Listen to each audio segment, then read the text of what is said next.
And it should be a going to live streaming, right? That's what I would think. That's what it says it is, right?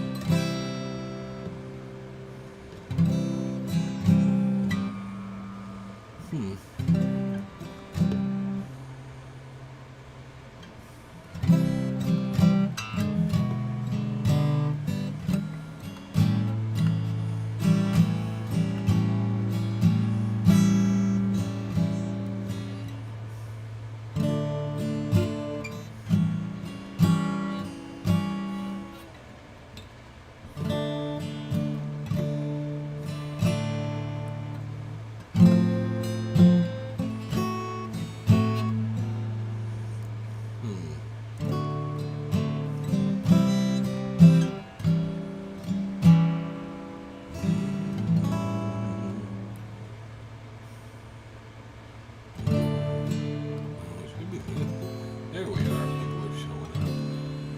And we have Gazy Gold Hunter and Frog Artifacts and Glenn Webster and Attaway Girl. So people are popping in. I was too busy just looking over here. What's up, everyone? Hello, buddy. So, just strumming the guitar here, watching it load up. Good evening from Dundee, Scotland. I had the boss lady was just in. She was in Inverness. She did a barge tour in Scotland. She enjoyed. She went via. What was she told me? I think it was from Washington D.C. to Amsterdam and back to Inverness, and then she did a Scottish barge tour. I've never heard of such a thing.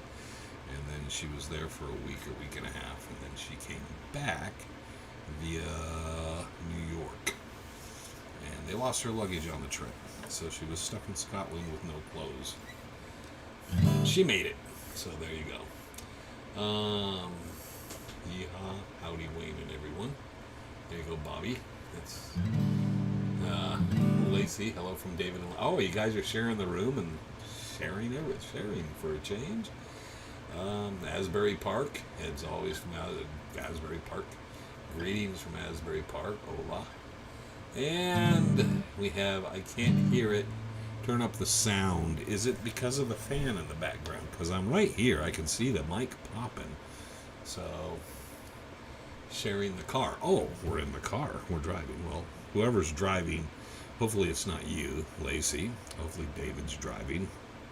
And he's listening in because he doesn't need to see any visuals. There's no visual props here today. And can everybody hear me fine except for Trevor? Which is a Trevor thing, maybe? I don't know. Trevor, can you hear me? He can't hear me either. But I have the fan on. It was actually kind of warm in here, so I turned the fan on. So there is background noise with the fan. So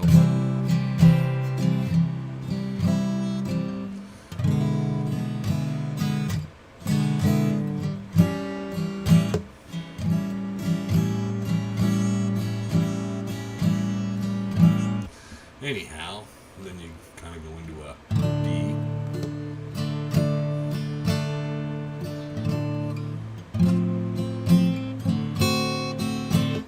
Kind of a blues circular thing there, right? I don't know if anybody would even know the song, would they? Would they? Nah. It's probably about 50 songs that go through that chord progression.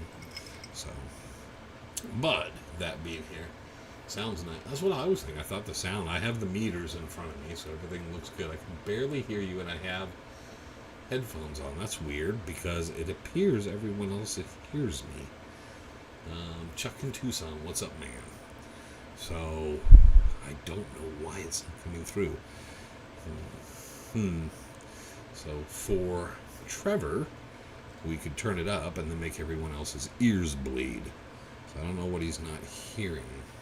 But like I said, I have the meter, and I'm pinging the meter just below red. So it is going through, which is odd. New phone and sounds awesome. So everybody else is saying Trevor is deaf. Fans, the fan's barely audible, but it is not an issue. You need air. Well, I don't need the air. I just kind of like thought it feels good. It gets kind of warm, and it's nice to have circulating air. So you always do hear a little bit of that noise because of the air duct is above me, but I have a fan in the corner I run which pushes air over here when I'm working on stuff. So, Wayne, do you recall which parts of Sim Zeeley's Lost Dutchman Mine, Walt's chapters, is correct? Which parts are correct? They went over the mountain from the cow house, large spring. No, not offhand. From the mine, but seasonal water by the mine. Well, let's always remember the first place that Sim Zeeley and Jim Bark searched was, if you take those clues literal, and Bark and him felt that the cow house and all that stuff had to mean the Marlar Ranch, Cavaniss Ranch, Bark Ranch, Quarter Circle U. They felt that was that in the spring and so forth, and there's a number of springs. They searched at Bluff Springs Mountain first, so that was their first area according to the directions and what they were given. So that was one of their first areas to search. They also partnered up and spent quite a bit of time with Herman Petrash, who spent a lot of time on Bluff Springs Mountain as well. So I would say their interpretation of what Waltz told Julia and Reinhardt, while they initially searched more to the north end of that, they also took that as Bluff Springs Mountain, and initially in their searches they widened as time went by and they weren't finding anything. But that was also, remember, a big thing for them is when Bark, Jimmy Anderson of the Anderson family was out there, and he found the upper 2/3 intact of what's known as the Ely Anderson Trail. And that was on the south side of Bluff Springs. There also was a spring there. There's two springs there. There's Crystal Spring and Bluff Springs. So you have, it does fit those directions so well if you take them literally and you take that as the starting point.